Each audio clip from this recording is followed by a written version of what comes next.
আসসালামু আলাইকুম প্রিয় বন্ধুরা, যে শ্রাবণকে নিয়ে আপনারা সবাই আলোচনা করতেছেন, বর্তমানে সোশ্যাল মিডিয়াতে ভাইরাল, আপনারা সবাই জানেন। আজিজ ভাইয়ের মাধ্যমে, আমার ভিডিওর মাধ্যমে অনেকেই দেখেছেন দূর দূরান্ত থেকে। সেই শ্রাবণ এখন কোথায় আছে, কেমন আছে, আপনারা জানতে চেয়েছেন। তো আলহামদুলিল্লাহ, সেই ইসলামপুর স্টেশনে আবার সেই শ্রাবণের সঙ্গে দেখা হয়ে গেল। এই হচ্ছে শ্রাবণ। তো শ্রাবণ, তুমি একটু বলো, তুমি আসলে কেমন আছো? আলহামদুলিল্লাহ, আল্লাহর রহমতে অনেক ভালো আছি। আচ্ছা, দর্শকের উদ্দেশ্যে বলো যে আসলে আমরা যে তোমার নিয়ে ভিডিও করছি, তাতে কি তোমার খারাপ হয়েছে না ভালো হয়েছে? ভালো হয়েছে। খুব ভালো। তুমি কি তোমার আমরা যে জায়গায় খাইছিলাম, তোর আমার মাধ্যমে আজিজ ভাই, তারা কি তুমি ভালো আছিলে?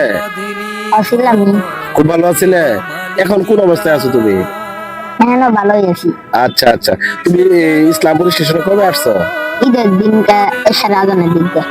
মানে ঈদের দিন রাত্রে আসছো তুমি? হ্যাঁ। তাহলে কি ওই জায়গায় কি তোমার খাওয়া দাওয়া থাকার কোনো সমস্যা হয় নাই? ঈদের দিন কোনে খাওয়ান দিলে গরু মাংস, মুরগির রোস্ট এড়িয়ে দিছে, বিরিয়ানি। আচ্ছা, তাহলে উনি খুব ভালো আছিলা। তুমি যে এখানে আসলে নোংরা হয়ে আসছিলা, এই যে তোমার চেহারা সুন্দর হয়েছে, তাহলে কি তোমার কাছে জিনিসটা ভালো লাগতেছে না? হ্যাঁ, ভালোই। খুব ভালো লাগতেছে। আসলে মানুষ যখন কুকুরের সঙ্গে যখনই সঙ্গ দেয়, সে যখন বাবা মার ভালোবাসা থেকে বঞ্চিত হয়, তখনই মানুষ বাধ্য হয় একটা পশুর সঙ্গে আড্ডা দিতে। আমি ওর কাছে এর আগে প্রশ্ন করছিলাম, আপনার সবকিছুই বেইমানি করতে পারলে কুত্তারা কোনোদিন বেইমানি করে না। চিন্তা করেন, এইটুকু একটা বাচ্চা কত বড় কথা বলেছে যে মানুষ বেইমানি করতে পারে, কুকুর কখনো বেইমানি করবে না। তাহলে আপনারা চিন্তা করেন, ওর মনের মধ্যে কত একটা আঘাত নিয়ে এই কথাটা বলছে।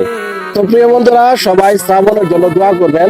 আমরা শ্রাবণকে আজকে যাই হোক, ওটা আমরা বলবো না, পরবর্তী ভিডিওতে আপনারা দেখতে পাবেন। শ্রাবণের জন্য আমি আজিজ ভাই, আমরা দুজনে শ্রাবণের জন্য কিছু গিফট আমরা নিয়ে আসছি।